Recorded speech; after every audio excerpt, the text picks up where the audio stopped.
안녕하세요. 시 읽는 별선생입니다. 쉽게 읽는 고전. 오늘은 조선시대 생육신의 한 사람이었던 매월당 김시습이 쓴 한문소설 금오신화 중에서 이생규장전을 읽어드릴 거예요.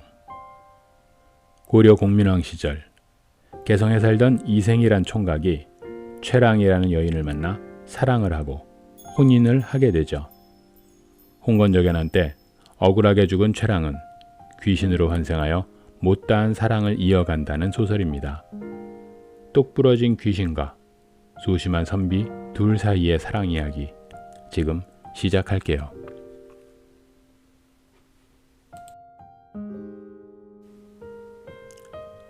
송도 낙타교 옆에 이생이라는 총각이 살았어요. 나이는 18이었죠. 용모가 단정하고 재주가 뛰어났는데 일찍부터 나라에서 세운 학당에 다녔습니다. 시를 너무 좋아해서 길을 가면서도 시를 읽을 정도였죠. 선중리에 있는 한 귀족 댁에 최씨 처녀가 살고 있었어요. 나이는 15쯤 되었어요. 태도가 아름답고 수도 잘 놓았으며 시도 잘 지었어요. 사람들은 두 사람의 태도와 용모에 대해 칭찬을 아끼지 않았습니다. 이생은 언제나 최씨네 집 북쪽 담밖으로 지나서 학당에 다녔습니다. 수양버드나무 수십 그루가 그 담을 둘러싸고 있었죠. 어느 날 이생이 그 나무 아래에서 쉬다가 담 안을 엿보았습니다. 꽃들이 활짝 피고 벌과 새들이 제잘거리고 있었습니다. 그 옆에 작은 누각이 은은히 보였어요. 구슬발이 반쯤 가려있고 비단 휘장이 낮게 드리워져 있는데 한 아리따운 아가씨가 술을 놓다가 잠시 바늘을 멈추고 턱을 괴고 시를 읊었습니다. 저기 가는 저 총각은 어느 집 도령일까? 푸른 옷깃 넓은 띠가 늘어진 버들 사이로 비쳐오네. 이 몸이 죽어가서 대청 위에 제비되어 주렴이를 가볍게 스쳐 담장 위를 날아 넘으리. 이생은 여인이 누군지 궁금했습니다. 하지만 담이 높고 안채가 깊숙한 곳에 있어서 어쩔 수 없었죠. 이생은 학당에서 돌아오는 길에 흰 종이 한 장에다 연모의 마음을 담은 시를 써서 담 안으로 던져 넣었습니다. 편지를 발견한 몸종은 그것을 최랑에게 전했습니다. 최랑은 편지를 보고 마음속으로 무척 기뻤습니다. 최랑도 종이에 편지를 써서 담 밖으로 던져두었어요. 님이여, 의심하지 마세요. 황혼에 만나요. 이생은 저녁이 되자 최랑의 집을 찾아갔습니다.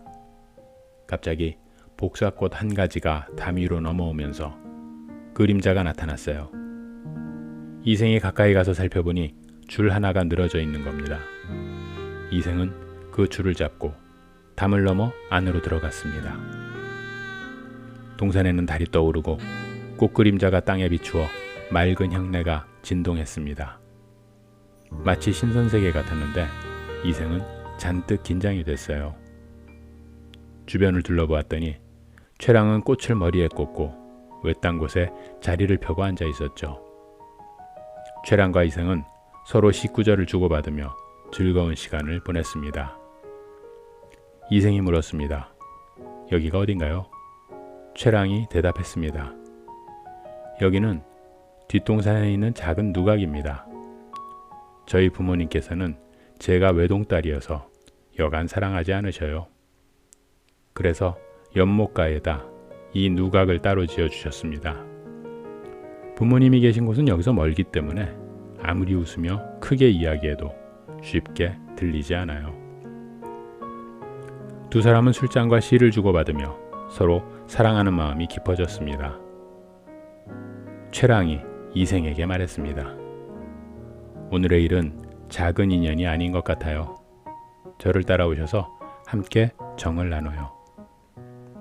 최랑이 들어가자 이생도 그 뒤를 따라갔습니다. 누각에 달린 사다리가 있었는데 그 사다리를 타고 올라갔더니 다락이 나타났습니다. 벽에 걸린 그림들에는 사랑을 노래한 시들이 쓰여 있었고 한쪽에 작은 방 하나가 따로 있었는데 깨끗한 요와 이불, 베개들이 있었습니다.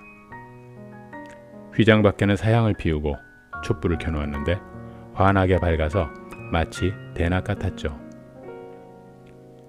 이생은 최랑과 더불어 마음껏 사랑을 나누면서 그곳에서 사흘 밤낮을 머물렀습니다. 집으로 돌아온 이생은 저녁마다 최랑을 찾아갔어요. 그러다가 결국 아버지께 들키고 말았죠. 이생의 아버지는 아들의 생활 태도를 꾸짖으며 종들과 함께 농사나 감독하라고 영남 지방으로 쫓아버렸습니다. 한편 최랑은 저녁마다 이생을 기다렸지만 여러 달이 되어도 이생은 돌아오지 않았어요. 최랑은 이생이 병에 걸렸다고 생각하고 몸종을 시켜서 몰래 물어보게 했죠. 이생의 이웃들은 이생이 아버지께 죄를 지어 먼 곳으로 쫓겨났다고 말했습니다. 최랑은 이 이야기를 듣고 병이 나버렸습니다. 얼굴은 초췌해지고 음식도 먹지 못하고 정신이 혼미해졌죠. 최랑의 부모가 이상하게 여겨 최랑에게 연유를 물었지만 아무런 말도 하지 않았습니다. 딸의 물건을 들춰봤더니 이생과 주고받은 시들이 나타났습니다. 최랑의 부모들은 그제야 사실을 알게 됐습니다. 딸에게 이생이 누구냐고 물어봤습니다. 최랑은 목구멍에서 겨우 나오는 소리로 부모에게 대답했죠. 아버님과 어머님께서 길러주시는 애가 깊으니 어찌 사실을 숨기겠습니까? 저는 가냘픈 몸으로 얼굴빛이 시드는 것은 생각하지 않고 절개를 지키지 못하여 옆 사람들에게 비웃음을 받게 됐습니다. 그러나 도련님과 한 번 정을 통한 뒤로는 도련님께 대한 원망이 1000만 번 생기게 됐습니다. 연약한 몸으로 괴로움을 참으며 혼자 살아가려니 그리운 정은 나날이 깊어가고 아픈 상처를 더해가서 죽을 지경에 이르렀습니다. 이제는 한 맺힌 귀신이 될 것 같아요. 부모도 그녀의 뜻을 알았습니다. 그래서 중매쟁이의 예를 갖춰 이생의 집으로 정중하게 혼례를 청했습니다. 그러나 이생의 아버지는 거절했습니다. 자기 아이의 앞길이 창창하기 때문에 서둘러 혼처를 정하지 않겠다는 거죠. 하지만 여러 차례에 걸쳐 최씨 집안에서 간곡히 청하자 어쩔 수 없이 이생에게 그의 생각을 물었습니다. 이생은 기쁨의 시를 지어 보냈습니다. 이 소식을 듣고 최랑은 점차 병이 나아지게 됐습니다. 결국 두 사람은 혼인을 했습니다. 다음에 이생이 문과에 급제하여 높은 벼슬에 오르자 그의 이름이 조정에 알려졌습니다. 어느 해 홍건적이 서울을 점거했습니다. 임금도 피난을 가야 할 정도였죠. 홍건적들은 집을 불태우고 사람들을 죽였습니다. 부부와 친척끼리도 사방으로 달아나 숨어서 제각기 살 길을 찾아야만 했습니다. 이생은 가족과 함께 외진 산골로 숨었는데 한 도적이 칼을 빼어들고 뒤를 쫓아왔습니다. 이생은 달아나서 목숨을 건졌습니다. 하지만 최랑은 도적에게 잡히고 말았어요. 도적이 최랑의 정조를 빼앗으려고 하자 최랑이 크게 꾸짖었습니다. 창귀 같은 놈아, 나를 죽여 먹어라. 내 차라리 죽어서 늑대의 밥이 될지언정 어찌 개돼지 같은 놈에게 몸을 버리겠느냐. 도적은 노해서 그 자리에서 최랑을 죽여버렸습니다. 이생은 들판에 숨어서 겨우 살아있다가 도적들이 없어졌다는 소식을 듣고 옛 집을 찾아갔습니다. 그러나 그 집은 이미 불타 없어졌었죠. 최랑의 집에도 가봤지만 거기 또한 아무도 없었습니다. 이생은 슬픔을 이기지 못하여 누각으로 올라가서 눈물을 거두며 길게 한숨을 쉬었습니다. 저물도록 홀로 앉아 지난 일들을 생각하니 한바탕 꿈을 꾼 듯 했어요.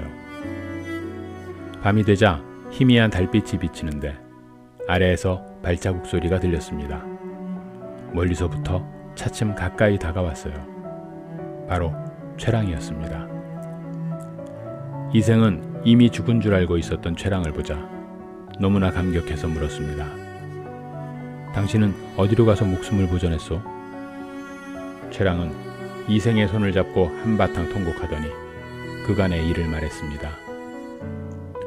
장차 100년을 함께 하자고 했는데 뜻밖의 횡액을 만날 줄이야 어찌 알았으리까.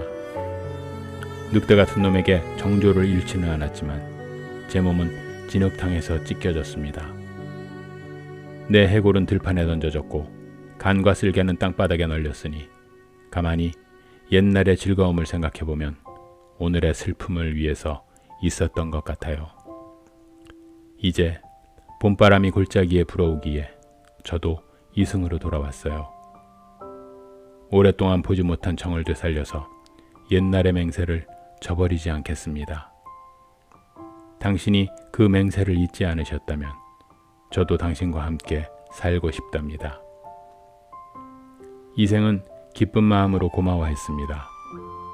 두 사람은 정겨운 이야기를 끝낸 뒤에 잠자리를 같이 했는데 지극한 즐거움이 예전과 같았습니다. 이튿날 최랑은 이생과 함께 자기가 묻혀있던 곳을 찾아갔습니다.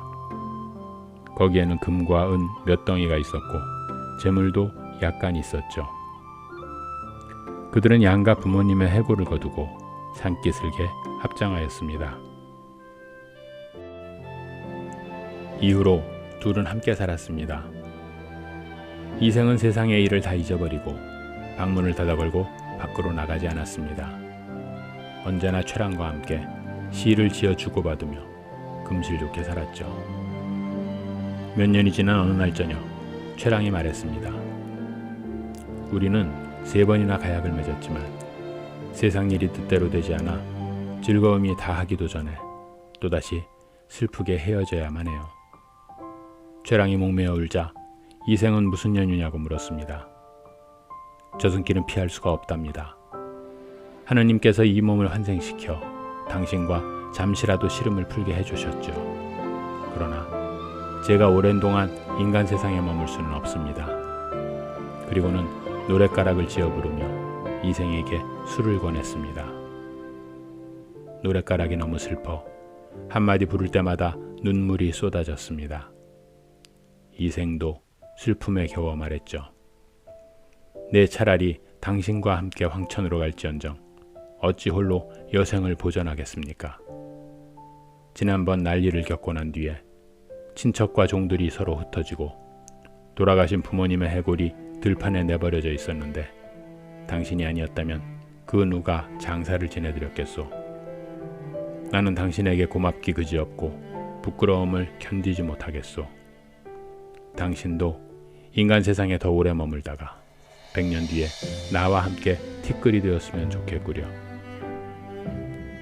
당신의 목숨은 아직 남아있지만 저는 이미 귀신의 명부에 실려 있어서 더 오래 볼 수가 없어요. 제가 인간 세상에 미련을 갖는다면 명부의 법도를 어기게 되니 저에게만 죄가 미치는 게 아니라 당신에게도 또한 누가 미치게 된답니다. 두 사람은 서로 바라보며 눈물만 줄줄 흘렸습니다. 낭군님, 부디 안녕히 계세요. 말이 끝나자 차츰 사라지더니 마침내 자취가 없어졌습니다. 그 후 이생도 또한 병을 얻어 몇 달 만에 세상을 떠났습니다. 이 이야기를 들은 사람들은 탄식하며 그들의 아름다운 사랑에 감동했습니다. 오늘은 김지습의 소설 금오신화 중 이생 규장전을 읽어봤습니다. 고맙습니다.